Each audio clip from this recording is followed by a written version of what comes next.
Example number 3.3 देखिए, ये बड़ा ही सिंपल सा एग्जाम्पल है। इस फॉर्मूले को यहाँ पे मैं प्रूव भी कर दूंगा कि कौन सा फॉर्मूला लगेगा, थोड़ी डिटेल देता रहूंगा, ध्यान से सुनना। कह रहा है कि एन इलेक्ट्रिक टोस्टर है ना, जिसमें ब्रेड को गर्म किया जाता है, use nichrome for its heating element when A negligible small current passes through it. कह रहा है एक टोस्टर है, टोस्टर जिसमें ब्रेड को गर्म किया जाता है, उसमें एक वायर लगाया हुआ है ना, किसका, नाइक्रोम का, जिसमें होके करंट जा रहा है ना, बड़ा ही हल्का करंट जा रहा है। तब कह रहा है किसका, जब रूम टेम्परेचर पे है, तो टेम्परेचर नंबर 1 जो भी दिया है उसे लिख लेते हैं, टेम्परेचर नंबर 1, तो वो है 27 degree Celsius. Is found to be resistance है ना, नाइक्रोम के तार का, ध्यान देना, रूम टेम्परेचर पे जो रेजिस्टेंस, जो प्रतिरोध मिला, वो मिला 75.3 ओम। फिर कह रहा है when toaster is connected A 230 volt supply. अब कह रहा है कि टोस्टर को कनेक्ट कर दिया गया किससे, एक वोल्टेज से, और वो वोल्टेज कितनी है, वो वोल्टेज है हमारी 230 वोल्ट, ठीक है। और कह रहा है the current settle after few second, कुछ समय बाद उसमें करंट सेटल होता है, करंट बन जाता है, वो करंट जो होता है वो होता है 2.68 एम्पियर। अब देखो यहीं पे थोड़ा रुक के काम करो कि जब वोल्टेज से तुमने उस टोस्टर को कनेक्ट कर दिया और उसमें करंट भी आ गया, तो इससे क्या होगा कि रेजिस्टेंस बन जाएगा। तो second resistance R equal to क्या होगा, V/I। और इसको जब सॉल्व करते हैं 230 2.68, यहां से 2 जीरो लगा करके, तो ये आ जाता है 85.8 ओम। तो ये रेजिस्टेंस नंबर 2 रख लेते हैं इसको, ठीक है ना, डिवाइड लगा करके। अब क्या कह रहा है, what is the steady temperature of nichrome element. अब देखो वोल्टेज और करंट देने से रेजिस्टेंस भी हमें पता चल गया। अब कह रहा है कि इसका जो टेम्परेचर है वो कितना बढ़ गया, कितना हो गया, वो तुम लोगों को बताना है। जब इतनी वोल्टेज और इतना करंट उसमें जाने लगा है, इतनी वोल्टेज से हमने टोस्टर को कनेक्ट कर दिया। तो इसके लिए सुन लीजिए 11th का एक फॉर्मूला, देखो इसका फॉर्मूला मालूम है कैसे बनता है, ऐसे बनता है, सुनो फॉर्मूला बनता कैसे इसका, ऐसे बनता है।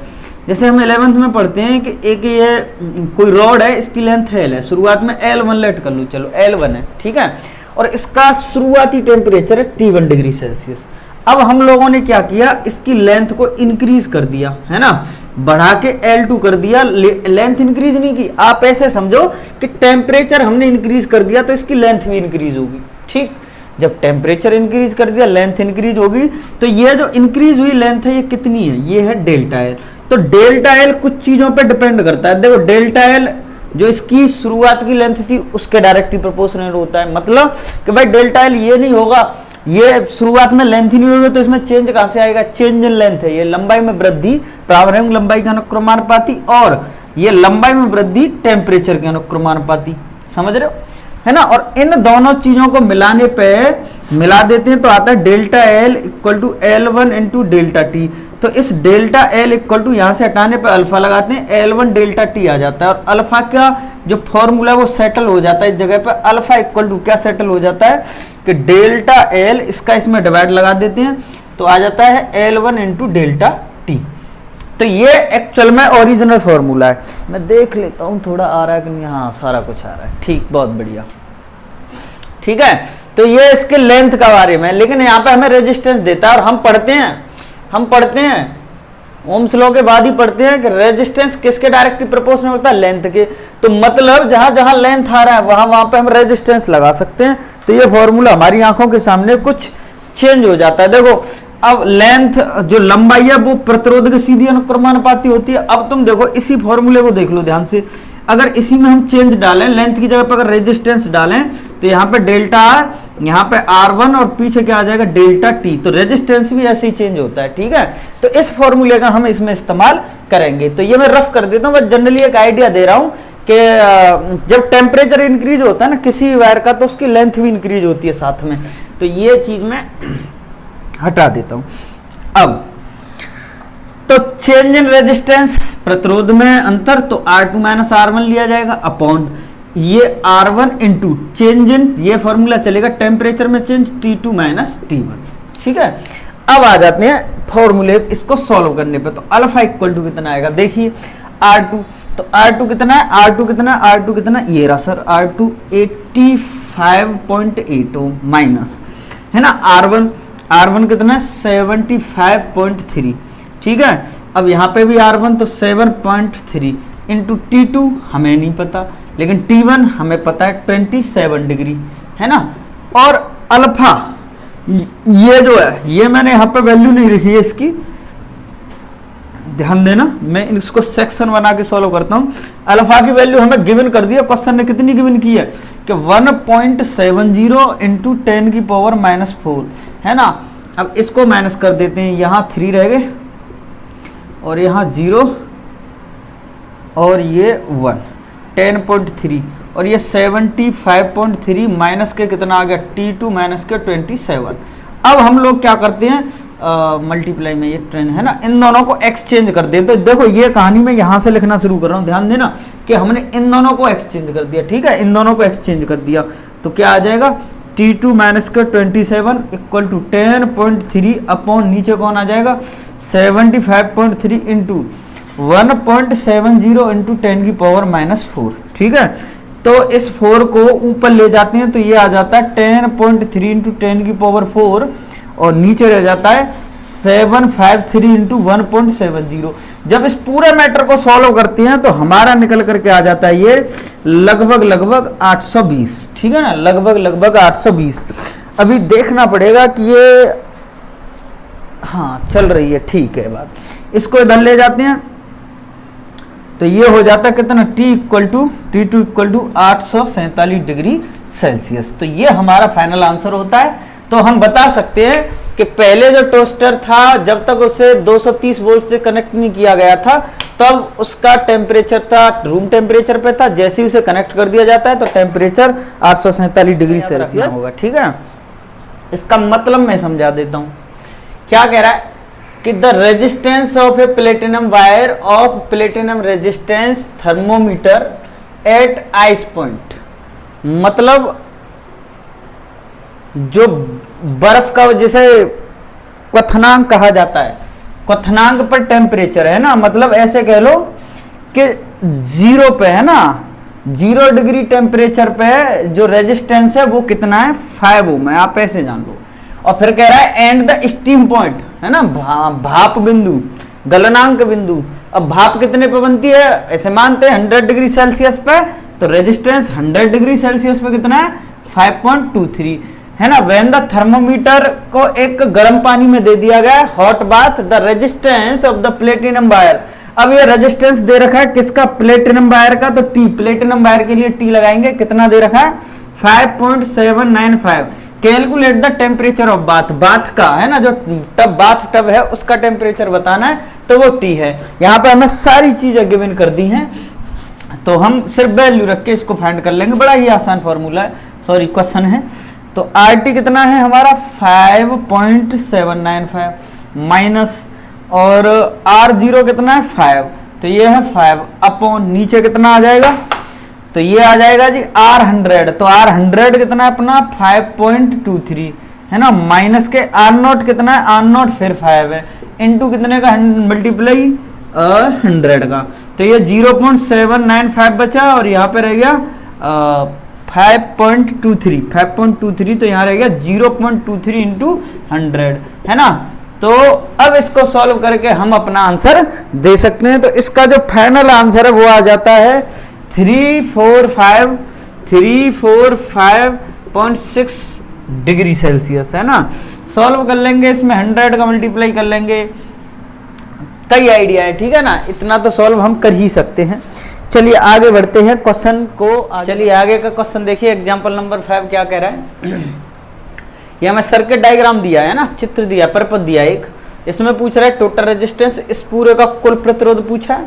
दूसरे में ईच करंट रेजिस्टर, मतलब हर एक से कितना कितना करंट जा रहा है, पहले इसी को कैलकुलेट करते हैं, मतलब इसकी ब्रांचेस शाखाएं बना देते हैं। अब मान लो कि यहां से आई करंट चला, आई को मिल गए दो हिस्से, आई के कितने पार्ट हो गए 2, तो इसका नाम रख दिया I1 और इसका नाम रख दिया I2। अब I1 और I2 फिर से मिल गए, यहाँ पर कितने हो गए I, ध्यान देना I1 और I2 यहाँ पर मिल गए फिर से कितने हो गए, क्योंकि दोनों मिलकर जितना करंट यहाँ से यहां तक पहुंचा ई पे, फिर दो इससे मिले, फिर वो यहाँ पे आके फिर मिक्स हो गए, वही हो गया जो शुरुआत में इसके दो पार्ट हुए थे आई। दैट मीन्स हम यहाँ पे ध्यान में रख सकते हैं कि आई बराबर कितने के, I1 प्लस I2 के, ऐसे हम चल सकते हैं। अब आई के फिर से दो इससे मिल गए, इसका नाम I3 रख लो और इसका नाम I4 रख लो, तो यहां से फिर मिल के आ जाता है, तो I बराबर फिर से क्या हो सकता है, I3 और I4। ये चीजें हमें याद रखनी है, यहाँ पे I3 और I4 इक्वल टू I, ये हम शुरुआत में ध्यान से सुन लेते हैं इन चीजों को। अब रेजिस्टेंस क्लियर करते हैं। पहले तो ये देखो, ये दोनों किस में है, ये दोनों पैरेलल समांतर क्रम में, तो अगर ये दोनों पैरेलल में है तो इन दोनों का आंसर कितना आएगा, उसका नाम 1/R1 लिख लेते हैं। एक तो 1/4 और 1/4 पैरेलल में ऐसे ही जोड़ते हैं रेजिस्टेंस, तो ये एक और एक आ गया 2 और ये 4, तो ये कितने बार 1/2, तो रेजिस्टेंस नंबर 1 कितना आ गया, 2 ओम आ गया। ठीक है ना, क्योंकि इसे ऊपर ले जाएंगे अपोजिट करने पे तो ये 2 रह जाएगा, है ना।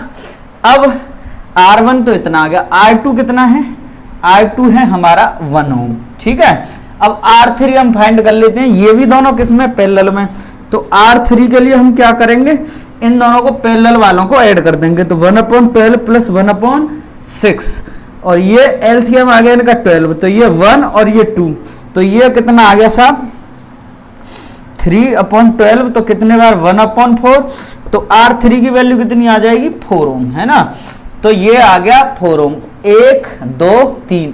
और अभी इसी के साथ एक और है, R4 है, एक R4 है जिसका नाम कितना है, ये वाला 1 ओम, कितना है 1 ओम। तो अब हमने देखा कि ये पूरा का पूरा सर्किट अब सीरीज में आ चुका है, किस में आ चुका है, सीरीज में। तो अब हम सीरीज को कैसे जोड़ेंगे, एकदम सीधा, बड़ा ही आसान तरीका रहता है सीरीज को जोड़ने का। आर नेट निकालने के लिए हम क्या करेंगे, R1 plus R2 plus R3 plus R4, मतलब R1 कितना है, R1 2 ओम, R2 1 ओम, R3 4 ओम और R4 1 ओम, तो कितना आ गया, ये 8 ओम आ गया। ठीक है ना, 8 ओम। अब टोटल रेजिस्टेंस इस सर्किट का कितना आ गया, 8 ओम। अब पूछ रहा है करंट ईच रजिस्टर, तो करंट ईच रजिस्टर के लिए सबसे पहले आपको ये वाला करंट निकालना पड़ेगा जो सर्किट में मेन करंट है I। तो I के लिए हम क्या करेंगे, I निकालने के लिए जो टोटल वोल्टेज है, क्योंकि ओम्स लॉ ये कहता है, Ohm's law voltage upon total resistance, मतलब वोल्टेज विभव अपॉन टोटल रेजिस्टेंस, कुल प्रतिरोध, समझ रहे हैं, रेजिस्टेंस ये फॉर्मूला होता है। तो वोल्टेज कितनी है 16 और टोटल रेजिस्टेंस कितना 8, तो इससे कट करें तो कितना आ गया 2 एम्पियर, मतलब सर्किट में जो मेन करंट है वो कितने का दौड़ रहा है, 2 एम्पियर का दौड़ रहा है। ठीक है, इस सर्किट के अंदर जो मेन करंट है वो कितने का दौड़ रहा है, 2 एम्पियर का दौड़ रहा है। तो यहां तक की कहानी को मैं हटा रहा हूं, आप अच्छे से देख लो, सर्किट में 2 एम्पियर का करंट दौड़ रहा है। अब बाकी मैं ये हटाता हूं क्योंकि स्पेस कम रहता है मेरे पास। अब देखिए, है ना, ये हटा देता हूं। चलो आगे देखो, अब सर्किट में जो करंट है वो कितना है, 2 एम्पियर। अब 2 एम्पियर यहां से गया और वो पहुंचा इस जगह पे, ए से लेके कहां तक गया, बी तक, है ना। अब इसके 2 एम्पियर के दो पार्ट, एक I1 और एक I2, और मैंने कहा कि ये दोनों का सम किसके इक्वल होगा, I के, मतलब I1 प्लस I2 इन दोनों का सम कितने के इक्वल होगा, 2 एम्पियर के। और I इक्वल टू क्या होता है मालूम है,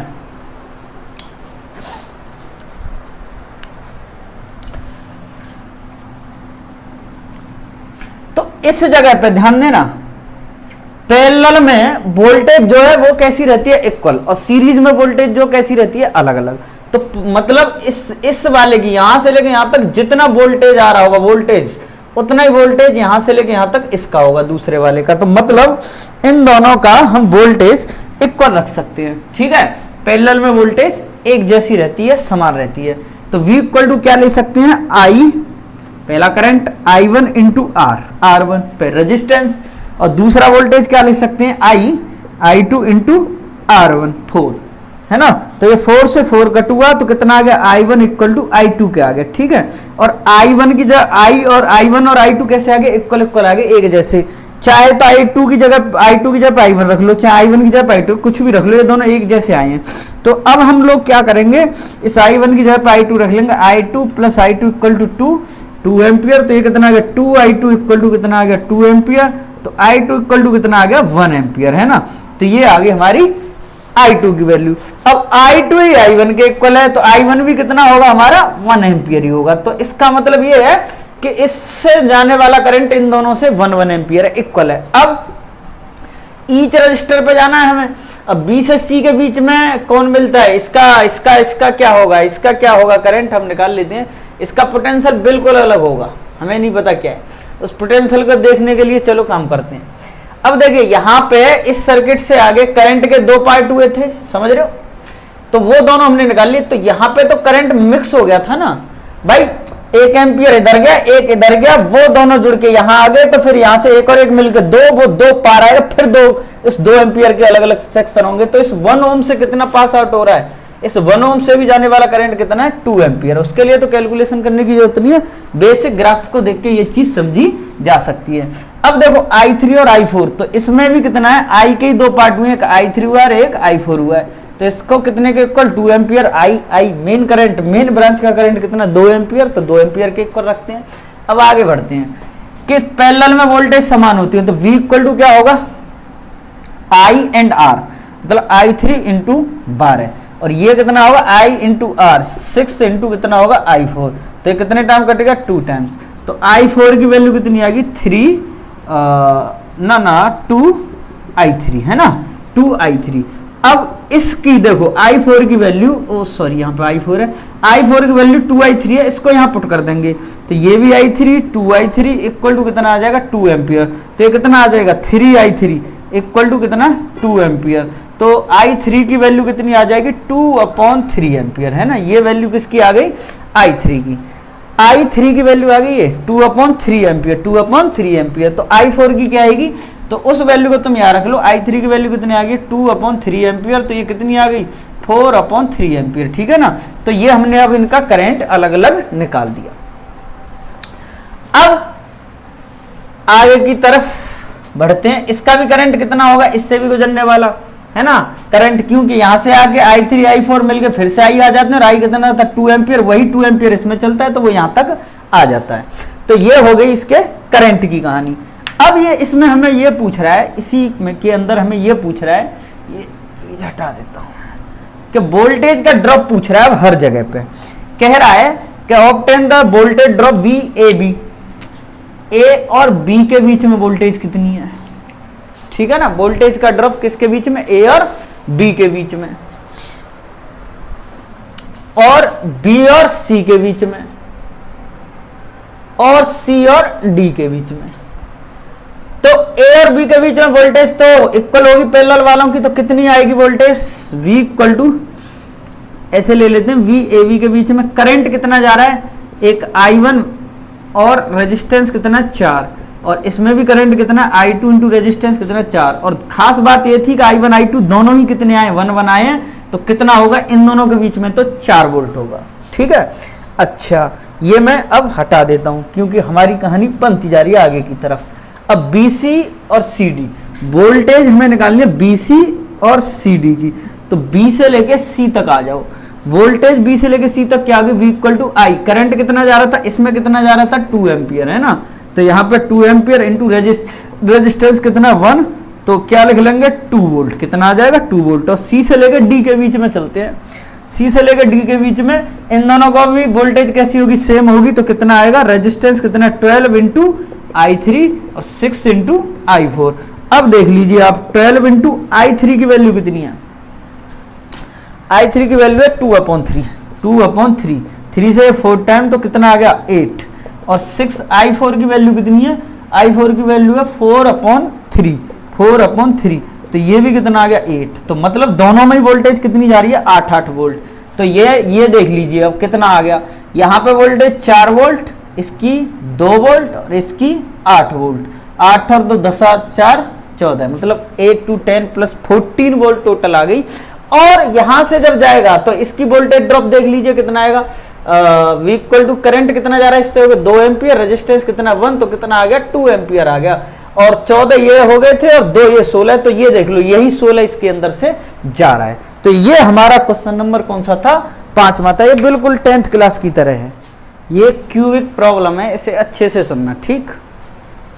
अब इसमें क्या है कि ये क्यूब जो है कनेक्ट कर रखा है 10 वोल्ट की बैटरी से, है ना, और इससे 3i करंट निकल रहा है।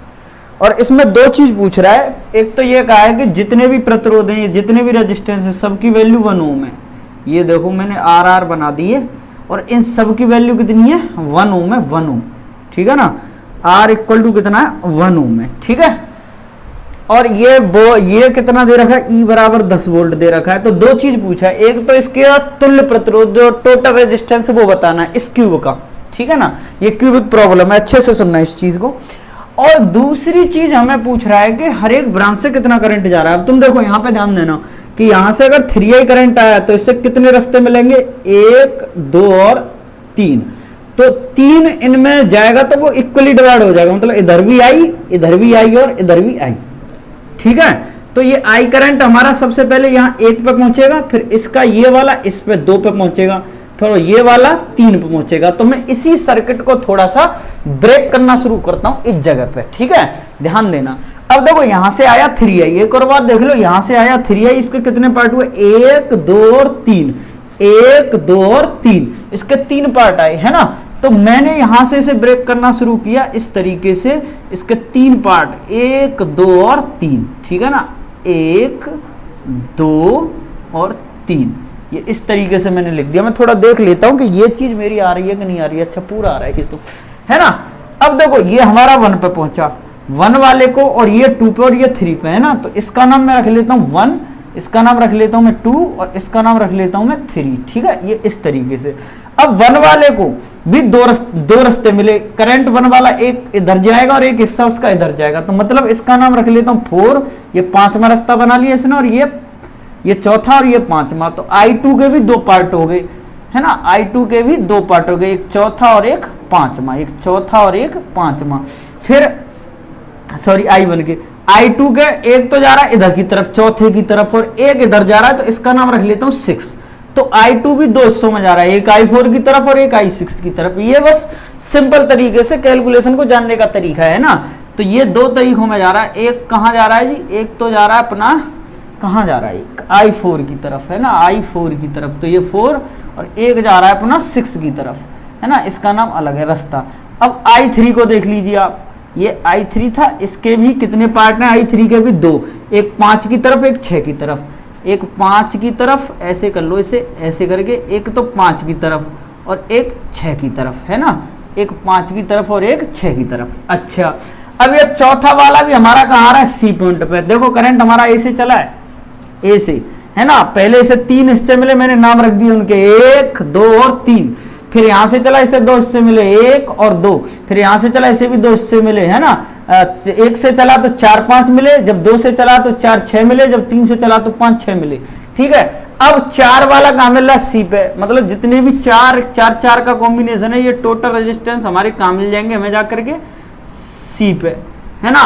और 5 वाले भी कहाँ जा रहे हैं, C पे, तो 5 वाले जितने भी वो भी C पे जाएंगे, और 6 वाले भी कहाँ आ रहे हैं, C पे, तो ये 6 वाले भी कहाँ जाएंगे, C पे, ठीक है ना। ये इस तरीके से, मतलब ये रेजिस्टेंस, एक ये रेजिस्टेंस, और ये रेजिस्टेंस, ये तीनों के तीनों कहाँ मिलने अपने को, C पॉइंट पे, है ना।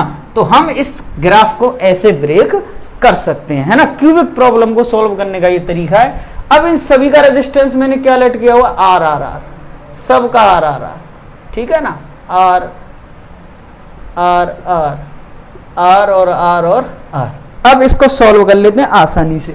कैसे, ये तीनों तो पैरेलल में होंगे, तो पैरेलल में इन तीनों को सॉल्व कर रहा हूं, तो R1 इक्वल टू क्या आ जाएगा, 1/R plus 1/R plus 1/R, तो कितना आ गया, 3/R, मतलब R1 इक्वल टू कितना आ जाएगा, R/3, ठीक है।